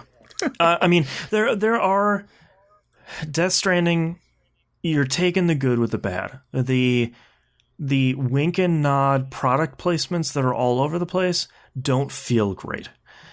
But it sounds and it looks great, and so many moments that Kojima and his team have crafted where you crest over a hill and you see a town for the first time, and the perfect song starts playing as you're slowly coming down this hill, and like it ends at the right time when you get into town, when it starts giving you more story. Like, you have the perfect song as you're climbing waist deep up this mountain as a whiteout is occurring. Like, so much of this stuff is so well crafted that you can take the bad stuff. You can take the stuff that just genuinely doesn't work. And I think it balances out really well, and it's one of those games that genuinely really clicked with me. And it's really one of those experiences that I'm going to fondly remember, where it's like, this is a really great, flawed game that just 100% clicked with me. And I think that's why it is number 2 on my list this year, and I am genuinely surprised by it, but I think for how much I enjoyed that game, oftentimes in spite of itself, I think Death Stranding is easily my number 2 game of the year. Yeah. All right, Moon. Your number 1 game of the year. Number 1. Yeah. World exclusive. Yeah, like you guys said, like it's a cat's whisker between 1, 2, and 3 for me. Like, yeah. I could have shuffled them around in any order, and everybody would be completely understanding. If I wanted Apex to be number 1, people would get why. Mm-hmm. Same with Resident Evil 2. Unfortunately, they're not my number 1. My number 1 is, of course, Control. That's right. It's a Remedy game that... It's like the Obsidian thing, like we talked about, like 2 studios that needed a win, and this year they both got big wins. Yes. And this it feels like they finally nailed something without anything externally influencing it. Like, I can't help but wonder what could have been with the time travel game, whatever that was called now. Quantum Break. Thank you. Yeah. What could have been with that if they hadn't have signed that deal for the TV show, and then the whole media side of the Xbox One had fallen through as quickly as it did? If they hadn't have done that, what would that game have been? Like, I feel like this is what that game would have been. Like, the story they tell, the way they tell it, the collectibles, the controls for Control, shockingly enough, are not ideal. Like, there are moments in there that it has its issues where it can feel a little bit swimmy and so on and so forth, but the fact that when you use your TK power and there's nothing around to grab, and she literally rips a chunk out of the wall and you see it coming out the wall, little touches like that make all the difference. And then you look at some of the ray tracing stuff that's on the PC version. Oh, man. It's like, okay, I'm not going to blame you for not doing HDR because you're clearly focused on that, and I can kind of see why. Because it looks incredible. But, I don't know. This game just clicked so well with me. Like, the references, the story, the fact that they bring in the Korean fan death thing and turn it into a part of the universe. Like, this stuff is so good, and the story is so well told, and it's a great... All of the characters in the game, I would say, are genuinely great. I still don't know what's going on with that leader of the security forces lady, but I sure as hell want to know what's going on with her and why she suddenly vanished. Right. I want to know where she is. Like, give me that in the DLC. Let me see where she is and let me see what's going on. Because I can't get enough. I want to go back. I want to see these new worlds, and I feel like the DLC is potentially going to be a little too pandering. Sure. That's my main concern with what they have announced that's coming out for the DLC. Like, if it turns out that they wrap it in really well, I will adore it. But if it feels like it's pandering to their base audience, I don't know if that's going to change how I feel. The fact that they even threw like Alan Wake references in the game at all, like here's a thermos, this is the what typewriter. the thermos is, like that stuff. Here's a sheet. Yep. Yeah, that stuff is incredible, and I adore this game so much. Like, I don't know how they took one building, one style of art, and made it feel so different throughout the different areas in the game. Yeah. I love me a good single-player story. A single-player game where you can start it and you can finish it and you can enjoy it. And I love Remedy. And bias or not, I think this is one of the best games of this year. And then I can't help but feel that extra little bit special when I see that IGN gets it and they respond with a genuinely heartfelt thank you to IGN. Because at the end of the day, to these companies, our game of the year is not going to matter to Remedy. Sure. It'd be nice. It would be nice if it did, but me saying Remedy is my game of the year is just like one of the listeners saying it's their game of the year. It's great, and Remedy might appreciate that, but they're not going to see it probably, or they're not going to hear it. But seeing them respond to IGN and knowing how much this game meant to the studio, you know they poured their heart and soul into it. I mean, they've even got all of the legends back. Max Payne is in the game. Alan Wake is in the game. Like, everyone is back, and it feels like this is a culmination of like 10 years of Remedy struggling to find their lane and their groove, and it feels like they've nailed it 100%. Control is amazing. Control is my game of the year. Oh man, do you think it's Remedy's Dark Tower? Oh man, dude, yeah, maybe. As long as they don't get up to like Control 7, then I'll be fine with that. All right, Nimp, what is your game of the year? All right, my number one game of the year is Star Wars Jedi Fallen Order. Wow. All right. This game also has its issues with controls. I have fallen through the world before. I hate the sliding in this game. 1,000%. 1,000%. The game is hard when you play on Jedi Master, as it should be. Right. But the story, I know Moonin said it takes a while for it to get going.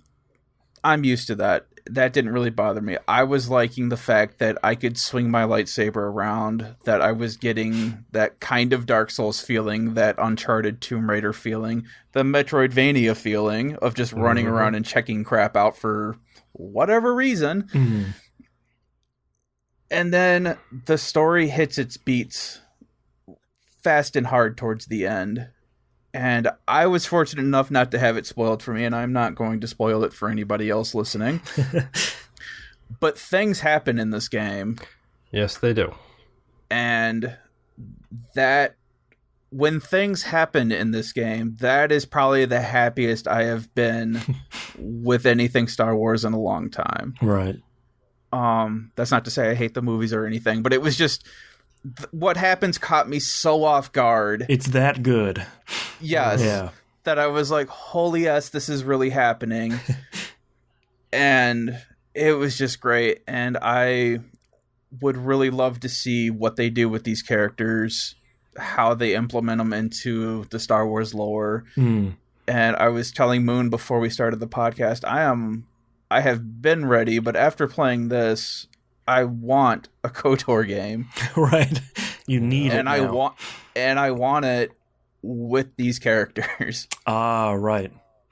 So, but yes, Star Wars Jedi Fallen Order. If you haven't beaten it, shut off all social media. If you haven't been spoiled on it, hurry up and beat the game. Yeah, mute it on Twitter. Yeah, 1,000%. Yeah. I wasn't kidding when I said probably one of my favorite moments in games for the past like 10 years. Yeah. Yeah. So that is my number one. Boston, what do you have? My number one is Control. This, as soon as I finished Control earlier this year, my wife asked me, "How did you like it?" And I said, "It's my favorite game of the year. It has been written, chiseled into stone, written in permanent marker ever since I finished it. For all the reasons we've talked about Control so much this year, and you guys just talked about it so much, and I can only echo what you've said. Control is just one of those games that I felt like was made for me, and it's everything about it was great. Dr. Casper Darling is an incredible character. Jesse is an incredible protagonist. I don't think all the characters are great, but like 90% of them are fantastic. All of the memos feel really great. Thankfully, Remedy did the thing that a lot of these games don't, and they have included boring office stuff into the collectibles. That stuff goes... Don't eat the mold. Yeah, like this stuff goes a really long way into making something like The Oldest House feel like normal people work there as a 9-to-5 job. And I think... Was that stapler on your desk before you left your desk? Right. Like all of that stuff feels really great. And then coupling that with the mundane nature of that stuff, coupling it with the SCP stuff, which thankfully this game is incredible. You can just list off a bunch of stuff like the flamingo, the traffic light, the fridge, there's baby carriage. Yeah, the baby carriage. Ashtray maze. The ashtray maze. How did I not talk about the ashtray maze? Which is one of 2019's, one of gaming's strongest sequences, especially because they kind of bait you with the first version of the ashtray maze where you're like, oh no, it's a maze. And you go back and you're like, oh my God, oh, this is awesome. They're just, we talked so much this year about Remedy needing a win and getting it. And I think part of why I think it was time for Remedy to get a win is because they've been working towards this. They've been honing what a Remedy game is for so long. Like, first couple of games are fine. You see it with Alan Wake, where it's like, oh, all right, okay, like Remedy's starting to have a voice. Alan Wake is really great. Quantum Break is really great, but divisive and not always successful. And you look at something like Control, certainly not perfect. Difficulty spikes, control issues, but being able to play a game like this, have all the SCP stuff, and have a game that finally gives you powers and kind of lets you be overpowered for the majority of the game. Levitating overpowers you. Like levitating and just like Moon said, ripping chunks out of the wall and just like one-shotting most enemies in the game. Normally that would get patched out where it's like, oh, I made the game too easy. They're just like, nah, man, like you're ripping stuff out of the wall. Like, go crazy. Like Jesse is really strong. And I just think Control from front to back is not a perfect game, but I think it's so good at everything it does that even though there's little stumbles here and there, everything in Control is so good. And I completely agree with you guys that I'm sort of torn. I want to see more Control, but at the same time, I just want them to put a bow on it and say, that's it, we're moving on to the next crazy thing. Like, we're never going to stop too long to make a Control 2, and that would be admirable and kind of a bummer at the same time. But with Remedy, it's like, what are you going to do next? Like, what's going to happen? So that Control was early on was my number one this year, easily. And number one, as we've said before, for the entirety of the show, 2019 was too good. And to try and choose 10 of them, nevertheless put them in a list, was probably the toughest it's been in this show's 12-year history. It feels like it gets harder every year. Yeah. Well, I'll say, because like my top three were games that I either had no expectations for, didn't know anything about, or just figured it was going to be a flop. Like Cold Steel 3, had no expectations. Who would have guessed? The series until I played it. Yeah. Yeah. Control, knew absolutely nothing about the game until I played it. Yep. Star Wars, I figured was just something that EA was crapping out, which really worried me, especially when they pushed back the reviews to the day of release. Right. Yep. Which generally in the video game industry doesn't mean it's going to score very well. No good. Yeah. So all three of my games were just things that sucker punched me into liking them. Yeah. And I enjoyed it. Yeah. All right. That is our top 10 for this year. Thank you so much for everyone for listening.